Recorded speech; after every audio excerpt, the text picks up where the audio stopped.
Hey guys, Christian here. Welcome back to another video. I know this is a video you guys have been waiting for, so here it is. I'll first address the title, budget build. If you look at the most popular video on my YouTube channel, building a BMW 335i in 10 minutes, you'll notice that most of the comments are saying that my build was not done on a budget. Here's the thing, my car went through two different phases. It went through the budget phase first, and then when I was happy with that, then I moved on to the more costly build. That video mostly covered the first phase, and believe it or not, for a BMW, that's as budget as it gets for a decent build. Today I'll quickly go over how much it would cost somebody to build a 335i like mine, and I won't cover maintenance parts because I just won't. And the prices I show you guys doesn't necessarily reflect what I paid because over time prices do go up on these parts. Some of my parts were fully sponsored and some of them were partially sponsored. So now that I got all of that out of the way, let's begin.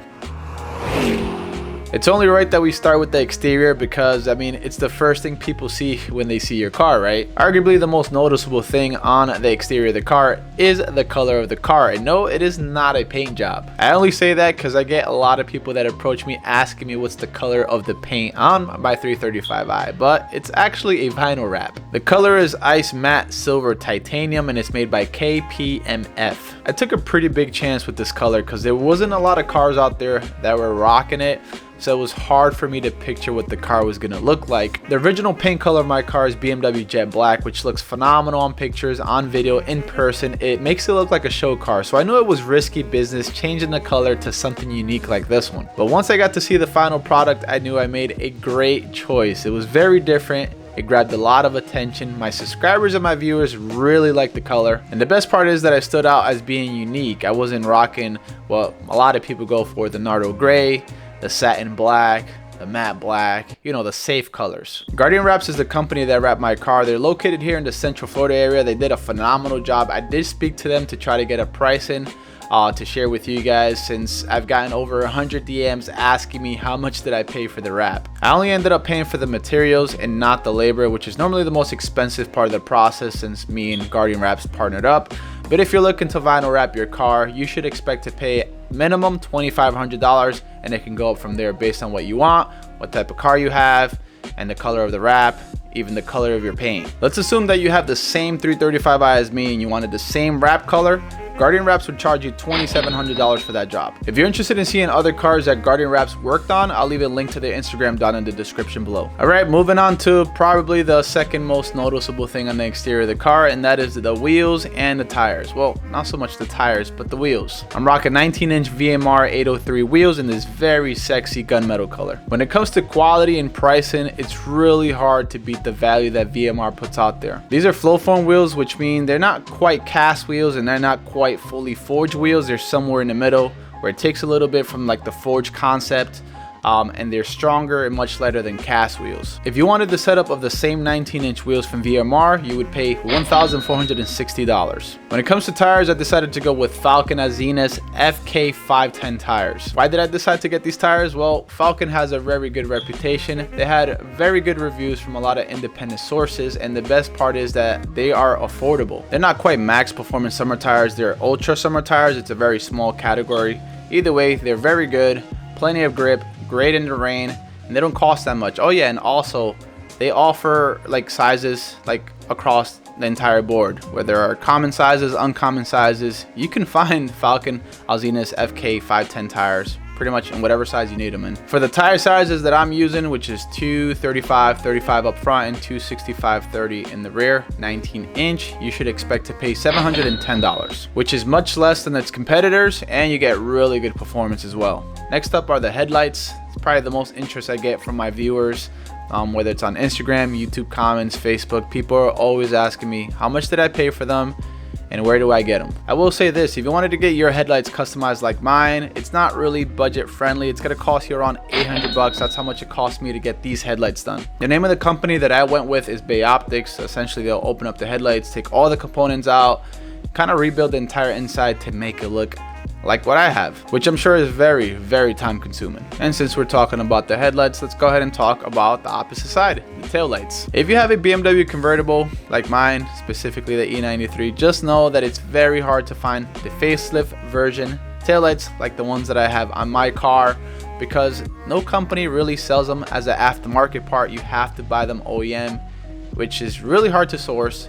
And when you do find them, people charge a lot of money because there's not a lot of people selling them. I got pretty lucky because somebody reached out to me and offered to sell them to me at a very good price. They came from a convertible M3, I think. So I only paid like $330 for 2 of them. One of them came in damaged, so then I bought another one from eBay. So in total, I spent around $475 for my LCI taillights.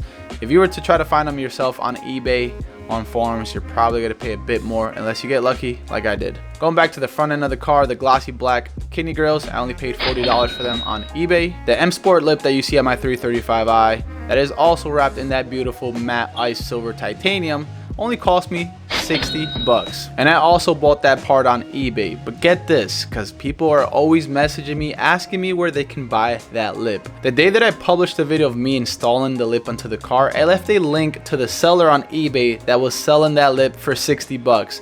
And within 5 minutes of that video being live, it sold out. And you know what? The seller never restocked it. So it's hard for me to tell you guys where to get it. Normally, if you're patient enough, you can find them on Amazon and on eBay as well from a different seller. But you gotta snag them up real quick because they tend to sell out really fast and they don't get restocked very often. Looking at the very bottom of the bumper, you'll notice the satin black colored mesh grill down there. That part normally comes in like a grayish color. I ended up just removing the mesh grills and buying a semi-gloss black spray paint and just painting them, and that's it. It cost me like $5 and it made all the difference in the world. If you look on the top of my trunk, you'll notice the small lip that I have there. I know a lot of you guys weren't happy with it. You wanted me to go with like a ducktail, something that was bigger, but I'm a big fan of the minimalist look. It looks factory. And I only paid 45 bucks for it, and you can buy one on eBay. Make sure if you're gonna buy one, make sure it's either for E92 if you have an E92 or E93 if you have an E93, because it's not the same size and dimensions between both of them. Looking at the portion just above the side windows, you'll notice the chrome trim, or what used to be the chrome trim. I wrapped it in this black gloss vinyl wrap, which was pretty cheap. I think I paid like $25 for a tape of vinyl wrap. I think the company was also Vivid or 3M. I'm not entirely sure. I'll link it down in the description. But yeah, it completely transformed the side of the car and it made it look more aggressive. 25 bucks was very easy to do at home. By the way, guys, I will leave more information and all the links to all the products down in the description below. Some of them are affiliate links and some are not. So if you buy using the affiliate links, it does help support the channel at no additional cost to you. And if it seems like I'm rushing through all the parts just to get the pricing out, that's okay. If this video gets 5,000 likes, I'll make a part 2 where I will go more in depth with each mod, give you guys my opinion, my thoughts, and maybe like mini reviews. So if you guys want to see that, 5,000 likes and I'll make a part 2 to this video doing just that. Moving on to the performance parts of my 335i. Most of them, if not all of them, are bolt-ons that I didn't do any like special fabrication or custom work.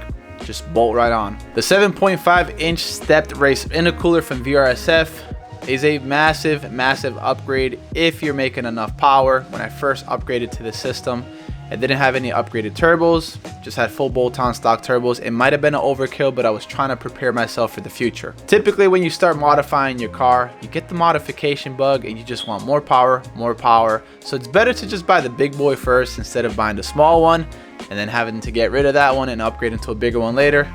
Just not worth it. Get the big boy first. Buying one of these from VRSF is $549 with 99 cents. Moving on to the next performance part, and that is the catless downpipes. This has to be one of my favorite mods, well, performance mods for the 335i. One, because you get so much power out of catless downpipes with the tune, and also it makes your exhaust sound beautiful. For my N54 335i, they cost $299 from VRSF as well. This next part is not really a performance mod, but more of a maintenance performance mod, if that makes any sense. It's a aluminum charge pipe. Whether you're tuning your BMW, not tuning it, whatever it is, you want to upgrade the plastic factory charge pipe that you have in your car, because it will fail eventually. It will crack, it may blow, and then your car is just gonna go into limp mode. You know what I'm talking about, right? That drivetrain malfunction where your car just wets the bed. It's not fun at all. Look at it like this. You get an aftermarket aluminum charge pipe from VRSF, and now you can run more boost in the future and not worry about that failing.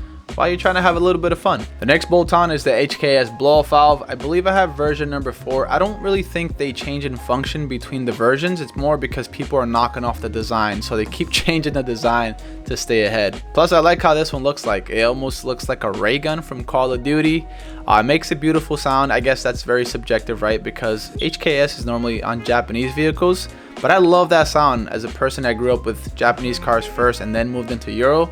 I know a lot of BMW guys like to go with the tile blow-off valve. I'm an HKS type of guy. If you wanted to buy one of these, they're $249. You can also buy them through VRSF. And here we go, the most controversial mod inside of my engine bay, the dual cone air intakes, or should I say the hot air intakes. I won't go into the science and the performance numbers behind these intakes now. Get 5,000 likes and I'll do it in part 2. But in this video, I'm just going over the cost. They'll cost you $80. Well, $79.99. They look freaking cool and they make your car sound freaking awesome as well. And you guessed it, it's VRSF as well. Next up are the VRSF high flow inlets. You can go with relocated ones or the OEM location ones. I decided to go with the OEM location ones with the 2-inch opening. And guys, just like the downpipes, the inlets give you a major performance boost. I mean, they're not as restrictive as the OEM ones, so the airflow is much better. They are worth every penny, but I will say this, they are a pain to install if the engine is inside of the engine bay.